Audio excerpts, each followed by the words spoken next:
Good morning. It's day 3 of the Plantstrong Challenge. Let me know in the comments how you're doing on your health journey. I started my morning off with a handful of grapes and later got a cup of coffee.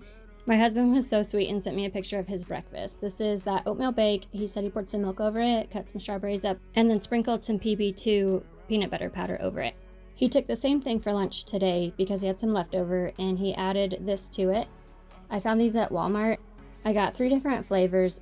These do have some added oil in it, but my husband packs his lunch for work every single day, and so we're always trying to find ways to make it more convenient because it is actually very time consuming, and we're trying to get 1% better all the time. After my grapes and coffee wore off, I finished the rest of my oatmeal bake that I had warmed up yesterday with the cherries and bananas because I only ate about half of it. I made my kids a bowl of cereal, and Rip says that it is not complete without grapefruit on top of it, which sounded so gross to me. But we all ended up trying it, and it was really yummy. So yes, definitely try this. And this is what we're gonna have for breakfast tomorrow, I think, too. Here's what I made for lunch. It is canned tomatoes. I didn't even know they had canned tomatoes until maybe a year ago, but I do have some on hand, so I just did that just to be faster today. And then in my Instant Pot, I steamed the 2 containers of these Baby Bella mushrooms with this entire bag of frozen vegetables. It is a 3-pound bag. I just went ahead, it all fit actually. It looked like it was gonna be full, but everything cooks down. So I just steamed that in there. And then once that was done, I put the potatoes in my pan. And then I put half a bag of frozen onion barbecue seasoning and put that on the potatoes and the onions, stirred it up.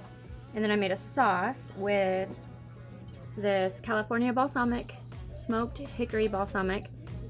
It was about equal parts that with equal parts, I don't know why this is like rubbing off, but it's Walden Farms Ranch. I don't really like it on salad. It's got a pretty strong vinegar taste, but I thought I'd mix it with this and the 2 together with a little dash of this and a small splash of that. Mixed it together, and all of those things together ended up being pretty good. I think my screen is fogging up. But anyway, this is what we're gonna have for lunch. And I think I would have cooked it longer. My vegetables were over steamed, but you know what, we'll still eat them. But I would have normally cooked it longer and kind of let things roast, but we are starving, so we're gonna eat it. I taste tested it before recording and it's really good. Need I say more? I think the empty pan speaks for itself. My kids loved it. This fed myself and my 4 kids. And it's not a tiny pan. I mean, it's that deep. So, I guess that was a hit. On to supper.